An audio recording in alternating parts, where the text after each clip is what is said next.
Welcome to Talk About Topeka. I'm Chris Schultz. Tonight I'll talk with Andrew Walker, who you might know as DJ Drew from Solid Rock Sound Machine. We also have Aaron Scott, a partner at Tabletop Games. They deal in board games, cards, and tabletop RPGs. This episode is sponsored by the WIBW channels and Bluegrass and Apple Jam, an original production showing this April at the Break Room's Gourmet Cabaret Dinner Theater. And it all starts after I see you shiver with Antissa.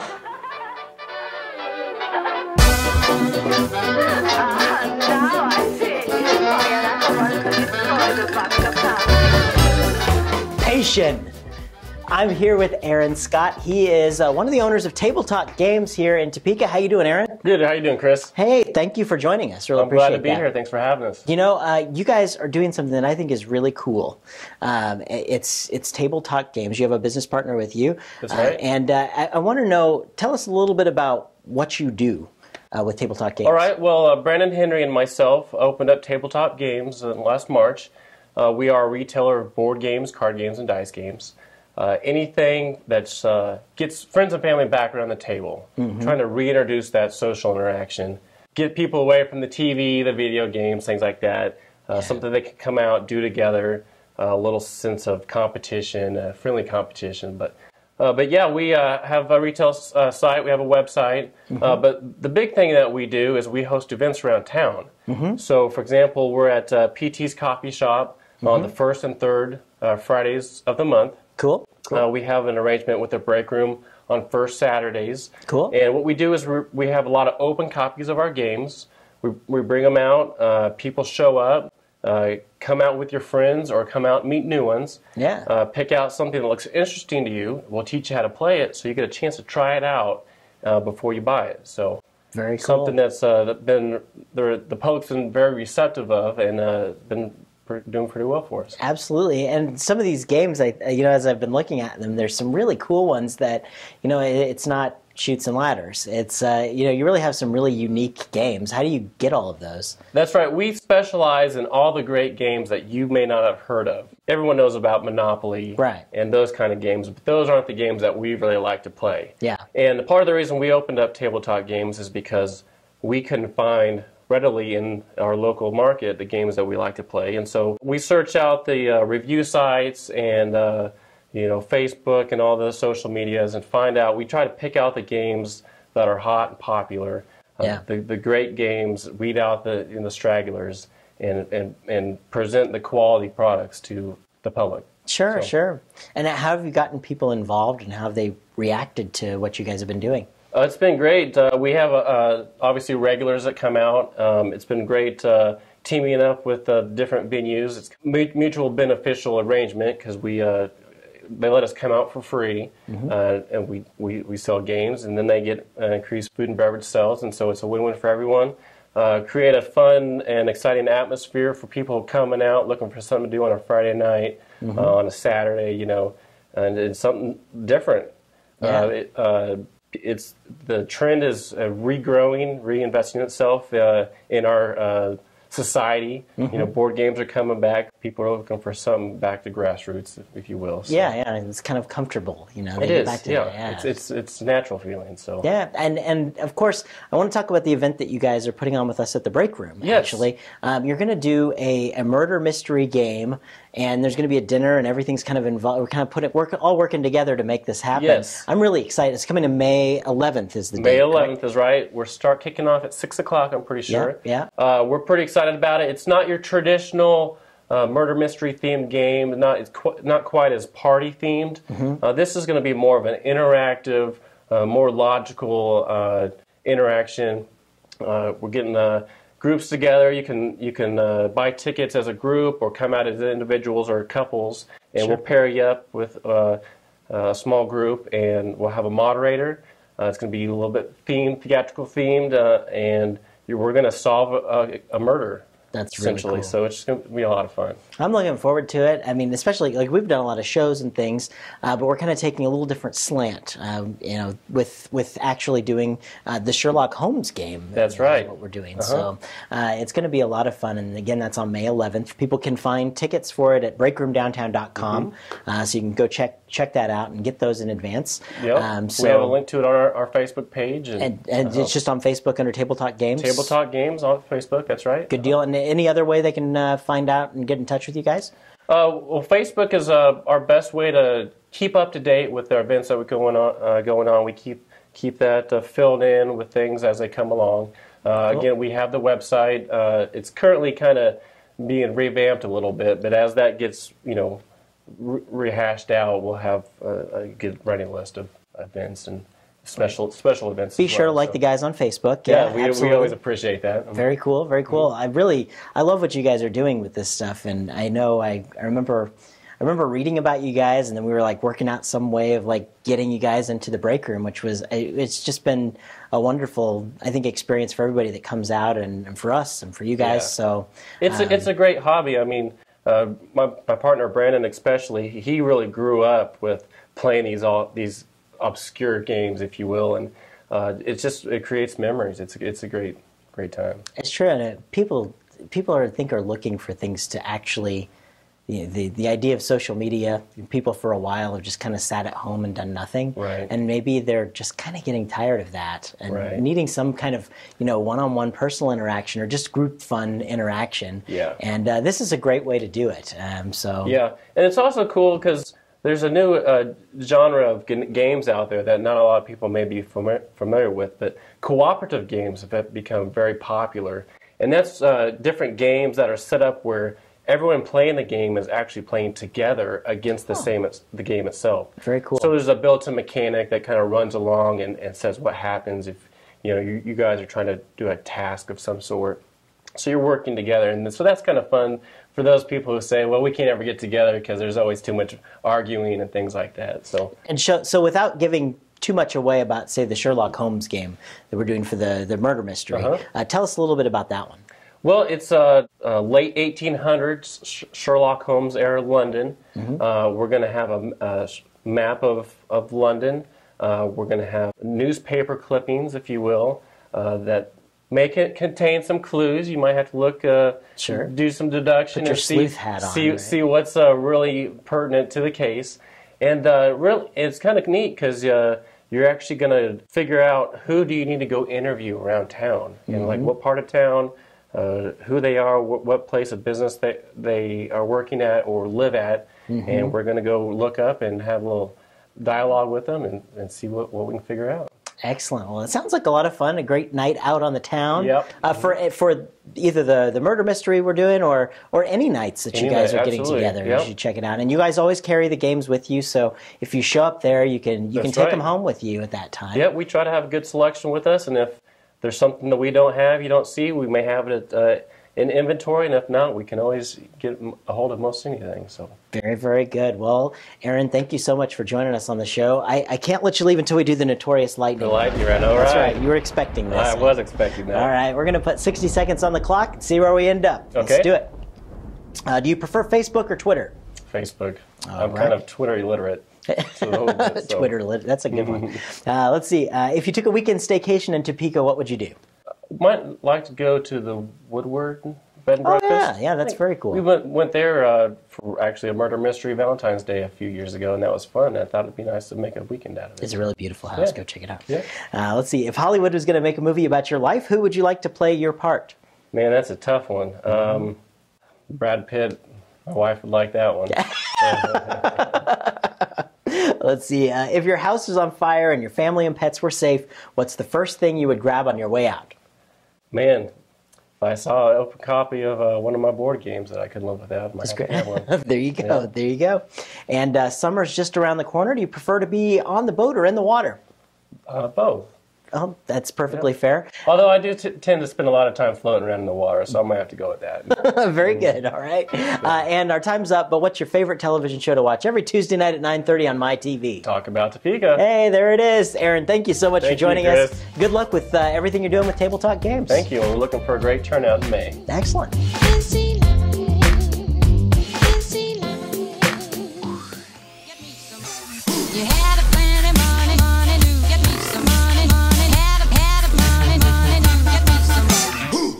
Well, we're talking about music today, and essentially music that you might hear at events. I'm with Drew Walker. He is a DJ in Topeka with Solid Rock Sound Machine. How you doing, Drew? Doing great. Chris. Hey, thanks for joining us. I'm glad to be here.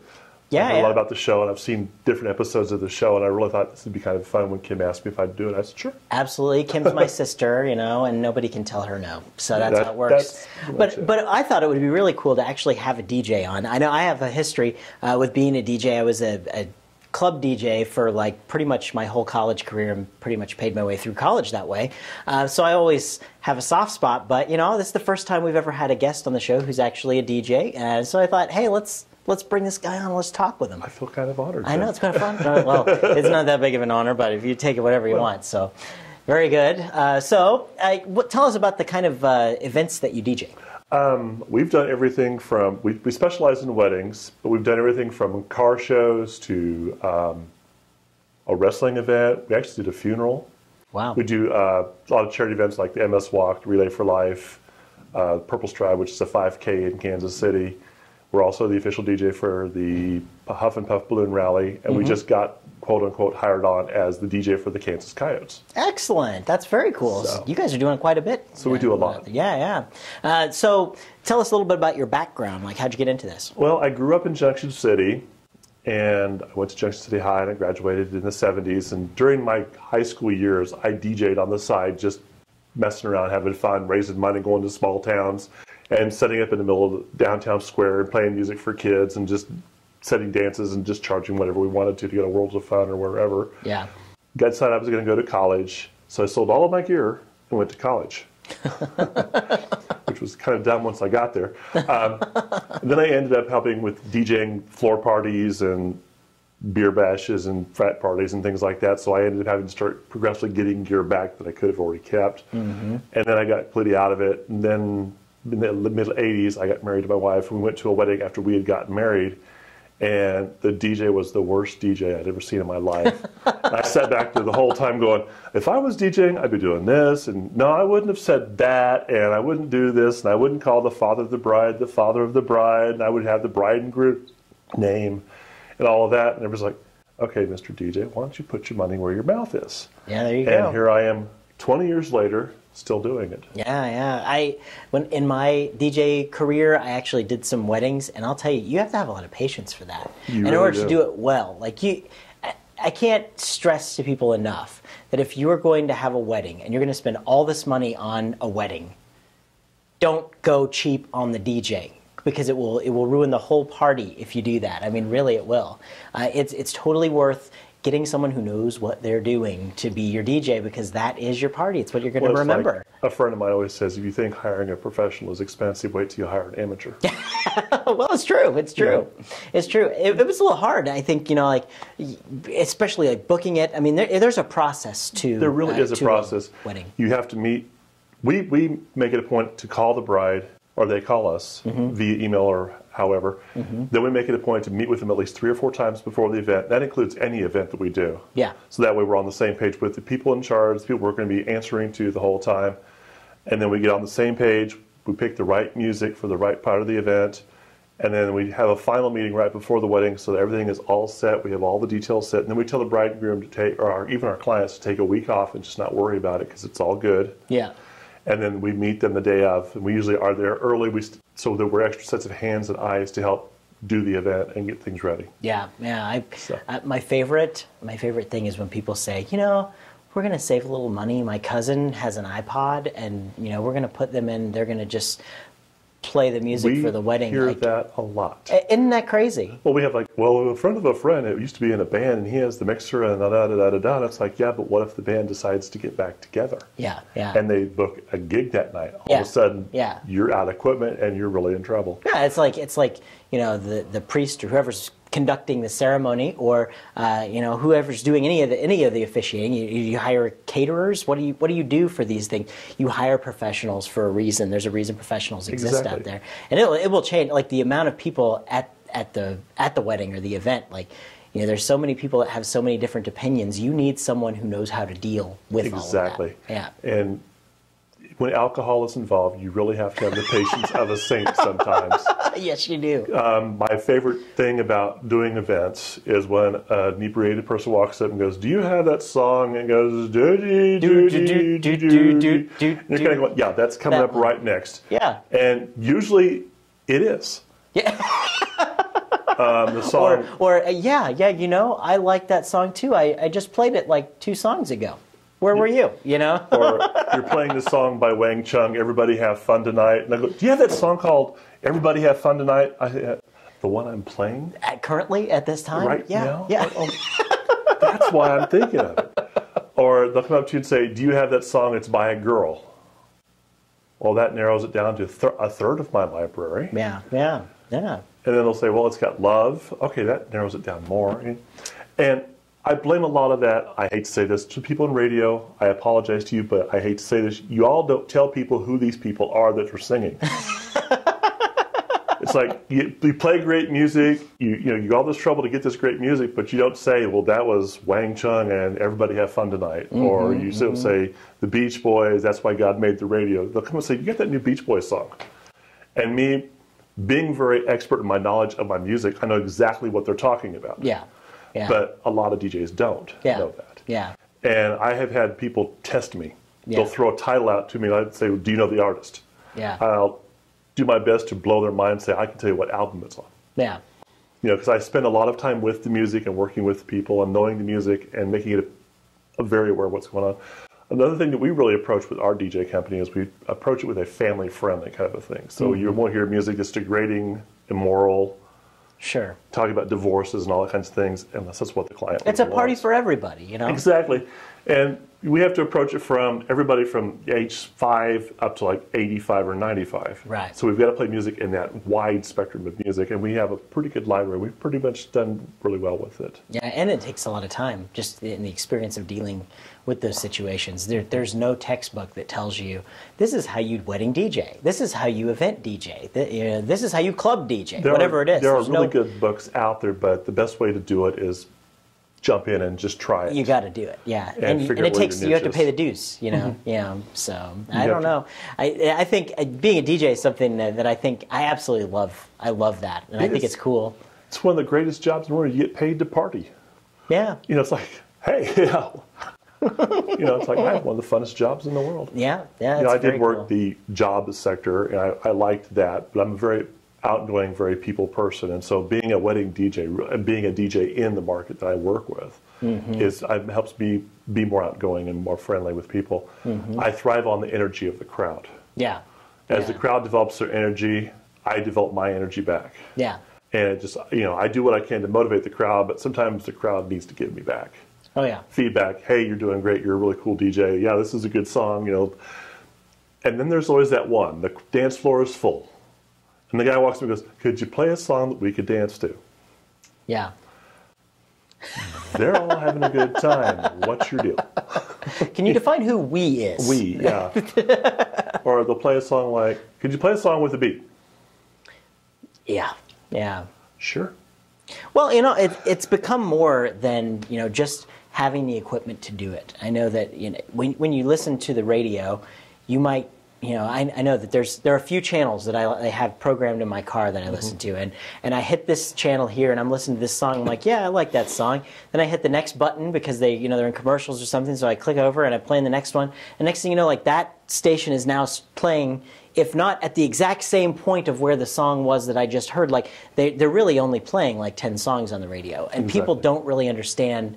I think as they think about music for an event, what it really takes to work that room Exactly. and to keep it going, and to know what kind of content you need to have and when that content should be played. That's a really big one. You know, and you get a groove going, and you don't want to break that groove by throwing in a song. You know that's not going to work. Right. And that's the challenge as a DJ, is to know, okay, yeah, that's a great song, but can we wait till a little bit later to put that on, because I've got this, you know, we've got the party going really good, and then when we want to slow it down, we'll put this song in because it's a great slow song, and we'll do that for a slow song. Right, right. But I just want, I want it now, I want it now, I want it now. And it's like there's that immediate gratification that people have got built into their minds, and so we have to teach them delayed gratification through gently saying, okay, we'll play it later. If we don't play it within the next hour, please let us know. Yeah. Kind of thing. Yeah. And we get to the point where there are some songs we just flat out won't play. Yeah. Because we know it's just not what the bride and groom want. It's not fit for the party. If it's a family-friendly event, there are songs that you know, like I say, there's so much more to what doing events now. You have to have a personality. You have to be able to be away from the equipment and trust the person's working with you to run the equipment professionally.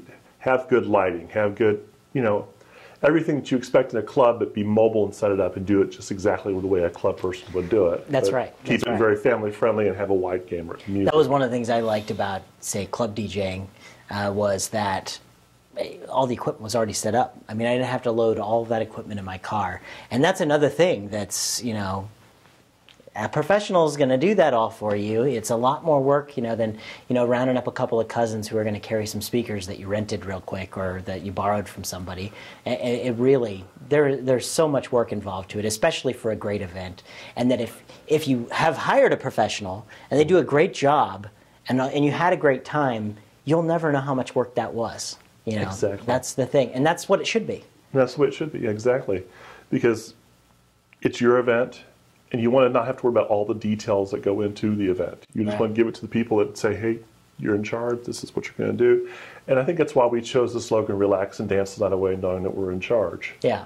It's not that we're having a control issue, it's just you can come in and just be the guest at your own event. Right, right. And not have to worry about, okay, when are we going to do this? When are we going to do that? It's right. like, And with my wife working with me, we're a husband and wife team. One of us is always in contact with the client. Is the volume okay? Is it too loud? Is it too soft? Are we ready to do this? Do you want to do this now? Or can we switch this? Or do you need to switch this? You know, where's your dad? Kind of a thing. So we're always in constant with the communication with the client, but we're not bugging them. Yeah, yeah. And a lot of DJs, they do a lot of talking. They talk way too much. Oh, this is my personal favorite. It's like, nobody cares. It's the bride and groom's event, or it's the client's event. Right. It's what they want. Yeah.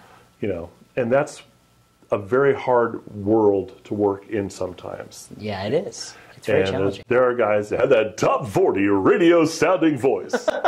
And that is so corny and so fake. And it's just, I got away from that a long time ago. When I first started DJing, that's what I did. But if I can't be myself, then I can't do this right. That's right, yeah. You know, Yeah, and I'm not effective as a DJ. I'm not effective as the professional they've hired.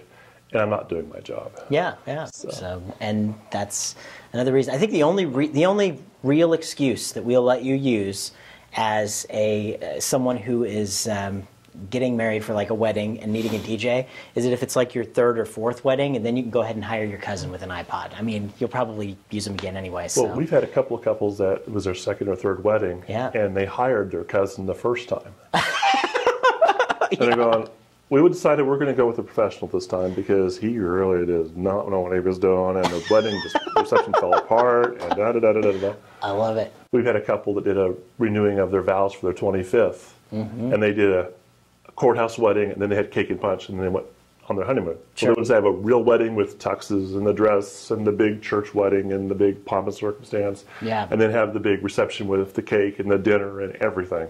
Yeah. And that couple is still married to this day.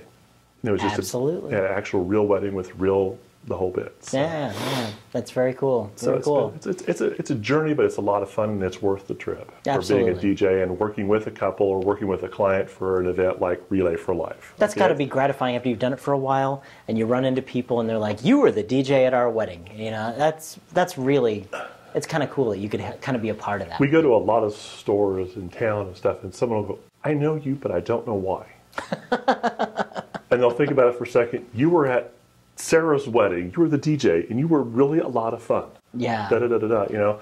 And we have a lot of our clients that we still work. We still talk with them. We keep touch with them. We celebrate when they celebrate. We rejoice when they rejoice. When they have a baby, we're happy for them. If they've lost a family member, we're with them. Yeah, and then, absolutely. you know, we develop more than just a client relationship. We develop a friendship afterwards, and Very that's good. been the best part of our business. Very, very good. It's having a lot of friends that we've worked with. Well, Drew, I thank you so much for coming on the show today. I'm so glad to be able to talk about this, because this is my passion. This is my life. This is who I am. Yeah. I really am glad to tell Topeka. Well, here you go, Topeka. It's DJ Drew Walker. He is with Solid Rock Sound Machine here in Topeka. So remember, if your next event that you need a DJ, give a guy a call. Hey, how can they get a hold of you? My phone number is 785-266-5273, or my cell phone number is 217-4473. You can get a hold of And them we're on the right internet, there. we're on Facebook, we're on Twitter, we're on every social media, we're there. Excellent. We'll put You all just type that in Solid stuff Rock up Sound right on the Machine screen. and you'll find us. There you go. Very good. Well, Drew, thank you so much for joining us. Really appreciate Thank that. you, Chris. I really appreciate being here. You bet. Have a good one.